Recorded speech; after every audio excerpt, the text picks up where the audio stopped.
Hello learners, welcome back to yet another video and another class where we will be continuing with our chapter of management.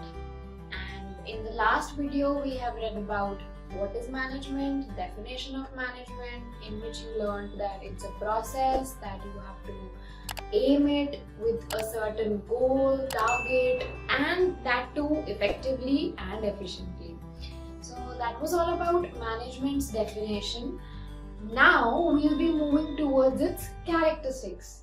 Characteristics basically उसके features क्या है, management के कुछ features defined हैं. ये आपको हर एक book में मिल जाएंगे.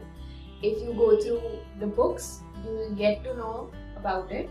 So a very I would say our very first characteristic is management is a goal oriented process.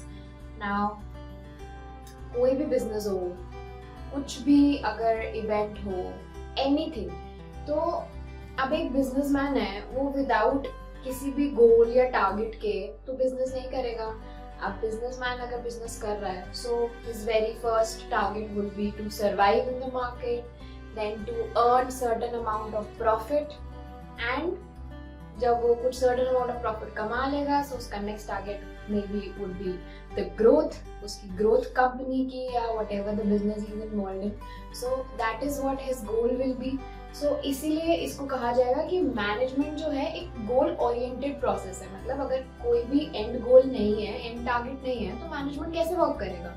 मतलब आप किसी भी आप समझो मतलब एक directionless उसमें खड़े हो. You are standing somewhere where you have no direction. और आपके पास कोई वो नहीं है राह आगे जाने की. So that is why it is called कि आपको एक जैसे कंपनी को अपनी इन्वेस्टमेंट आप रिटर्न ऑन इन्वेस्टमेंट होती है कंपनीज की ROI. सपोज एक कंपनी का गोल है कि उसको 20% ROI करना है या इतनी सेल्स इंक्रीज करनी है, ये उनका टारगेट है. सो वो उस ही डायरेक्शन में अपनी मैनेजमेंट को प्रोसीड करेंगे. सो दैट इज व्हाई हम उसको बोल रहे हैं एक goal oriented process.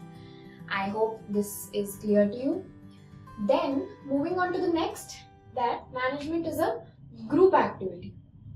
Now why we are saying that management is a group activity? Because management of a company, management of a business, ये कोई भी एक सिंगल अकेला बंदा नहीं कर रहा होता है. There are group of people involved and हर एक बंदे के, हर एक इंडिविजुअल के अलग अलग डाइवर्स नीड्स होती हैं, अलग अलग डाइवर्स I would say उनके भी गोल्स होते हैं. तो मैनेजमेंट का क्या काम होता है? टू यूनाइट उनके हर एक इंडिविजुअल एफर्ट्स को कलेक्टिवली यूनाइट करना एंड उस एक ऑर्गेनाइजेशनल गोल की डायरेक्शन में बढ़ना. So it is basically uniting all the efforts of the individual in an organization and working towards our end goal, that is the organizational goal. So that is why it is called a group activity, not an individual activity. Third characteristics अगर हम देखें इसकी, it says that it is all pervasive.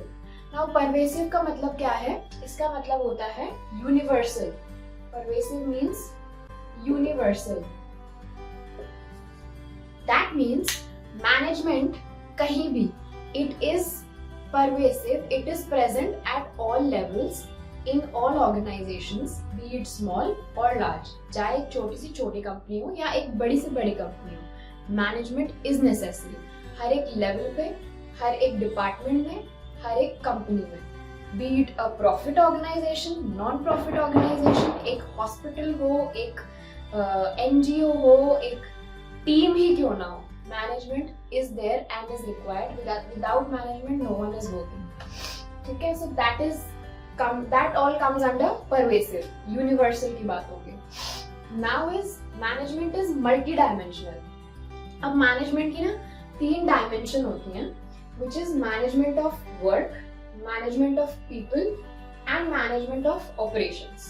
अब इसको क्या है, इसको कैसे डिफाइन करेंगे? मैनेजमेंट ऑफ वर्क क्या हुआ कि जो मैनेजमेंट है वर्क की, that is basically you are working towards in the direction of your goal, end result, end target पे काम कर रहे हैं भाई.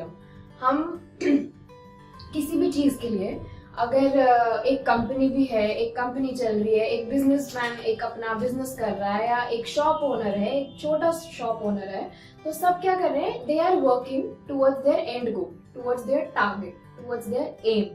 सो वो अपने, जैसे समझ लीजिए एक फैक्ट्री है, उसमें क्या होता है, रॉ मटेरियल बनता है, रॉ मटेरियल से कुछ फिनिश प्रोडक्ट्स बन रहे हैं, या शुगर केन से शुगर बन रही है। सो ये क्या है, वर्क हो रहा है, बट इस चीज का ये जो मैनेजमेंट है, that comes under management of work. अगर आपकी फैक्ट्री में शुगर केन से शुगर बन रहा है, तो वो आपका कहा जाएगा वर्क का मैनेजमेंट है।